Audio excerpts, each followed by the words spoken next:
हर खबर पर होगी आपकी पकड़।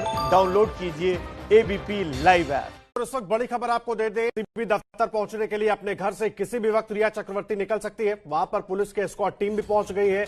2 महिला पुलिस जवान भी वहां पर पहले से पहुंचे हुए हैं। रिया के घर पर पुलिस की 2 गाड़ियां पहुंची हैं जो रिया चक्रवर्ती को एस्कॉर्ट करके लेकर जाएंगी, क्योंकि रिया ने पहले भी सुरक्षा मांगी थी, इसलिए मुंबई पुलिस की तरफ से ये सुरक्षा मुहैया करवाई गई है। एनसीबी दफ्तर में पेश होना है रिया चक्रवर्ती को 11 बजे। और ये तस्वीरें भी देखिए, दोनों गाड़ियां वहां पर मौजूद है, पुलिस के जवान मौजूद है। अंकित गुप्ता, सुरक्षा बढ़ा दी गई है, एस्कॉर्ट टीम पहुंच गई है। कब निकलेंगी रिया चक्रवर्ती?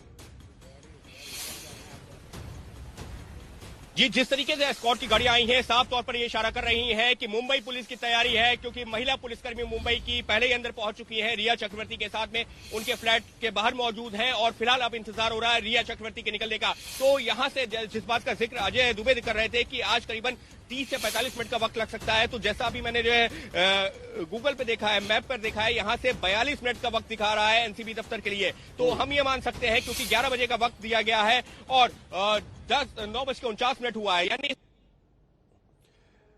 अंकित वहां से जानकारी दे रहे हैं। अंकित के पास चलेंगे। रणवीर, आप तस्वीरें दिखा पाएंगे किस तरह से इंतजाम बढ़ाए गए हैं वहां पर और कब तक निकलने वाली है रिया चक्रवर्ती?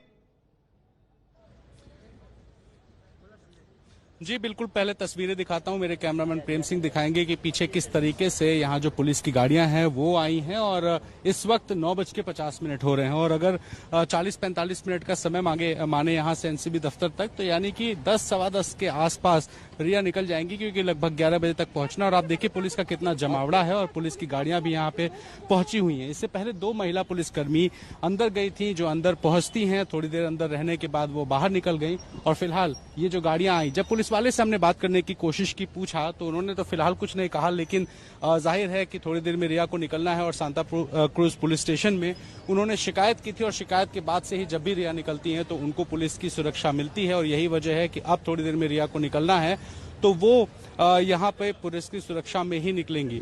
तो इस तरह से पुलिस का जमावड़ा शुरू हो गया, हलचल शुरू हो गई और उम्मीद कर रहे हैं कि 15 से 20 मिनट में रिया चक्रवर्ती को निकलना चाहिए, क्योंकि यहाँ से जो एनसीबी का दफ्तर है वो कुछ दूरी पर है और लगभग 40-45 मिनट लगेगा समय, क्योंकि रविवार का दिन है और रोड खाली है। उनके बिल्डिंग के अंदर भी कोई हलचल नजर आ रही है रणवीर? पुलिसकर्मी बढ़े हैं, सुरक्षा बढ़े हैं और थोड़ी देर में जब बिल्डिंग के अंदर भी कोई हलचल नजर आ रही है? सवाल दोहराएंगे। बिल्डिंग के अंदर भी कोई हलचल नजर आ रही है रणवीर? एक तस्वीर दिखाने की कोशिश करता हूं। बिल्डिंग के अंदर की भी तस्वीर दिखाता हूं। फिलहाल बिल्डिंग में बिल्कुल सन्नाटा है। सुबह जब एनसीबी के अधिकारी पहुंचे थे और पुलिसकर्मी पहुंचे थे, तब यहां पर जरूर भीड़ भाड़ थी, लेकिन फिलहाल ये जो पूरा अपार्टमेंट है यहां पर सन्नाटा है और अंदर कोई नहीं है। पुलिस की भी जो महिला अधिकारी अंदर गई थी वो भी बाहर आ चुकी हैं और जो बाकी मुंबई पुलिस के लोग हैं वो भी बाहर ही मौजूद हैं। तो थोड़ी देर में यहाँ पर संभावना है कि रिया जब निकलेंगी तब ये गाड़ियां अंदर जाएंगी और रिया को एस्कॉर्ट करते हुए यहाँ से एनसीबी दफ्तर तक ले जाएंगे। लेकिन फिलहाल बिल्डिंग के अंदर सन्नाटा है, बाहर जरूर हलचल है, गहमा गहमी है और इस बात का इंतजार है कि आज पहली बार एनसीबी के सामने पेश होंगी रिया चक्रवर्ती। और इससे पहले उनके भाई गिरफ्तार हो चुके हैं, पूछताछ हो रही है और कई ऐसे अहम सवाल हैं, कई ऐसे बड़े सवाल हैं जिन सवालों का जवाब आज रिया को एनसीबी के सामने देना है। और अभी समीर वानखेड़े जो कि आए हैं इस पूरे मामले में, उन्होंने बयान देकर ये कहा है कि समन किया गया है और पूछताछ के लिए बुलाया गया। हालांकि उन्होंने समय मेंशन नहीं किया, लेकिन जो समय की जानकारी आ रही है लगभग 11 बजे रिया को पेश होना है। तो यहाँ सांता क्रूज स्थित अपने घर से वो निकलेंगी थोड़ी देर में और फिलहाल यहाँ पर जो हलचल है बाहर की तरफ वो बढ़ी हुई है। अब से थोड़ी देर में रिया निकलेंगी। तो ऐसे में कई सवाल है, कई ऐसे जवाब है जो रिया को देने हैं। मेंटली प्रिपेयर होना, लीगली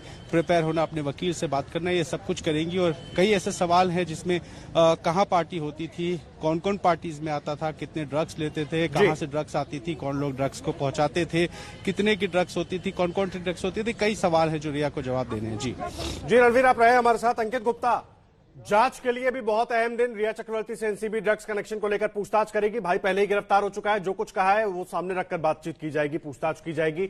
और दूसरी सबसे अहम बात, जवाब कितने भारी होंगे रिया के लिए देना, क्योंकि सबसे बात कर चुकी है पहले ही सीबीआई, माफ कीजिएगा एनसीबी।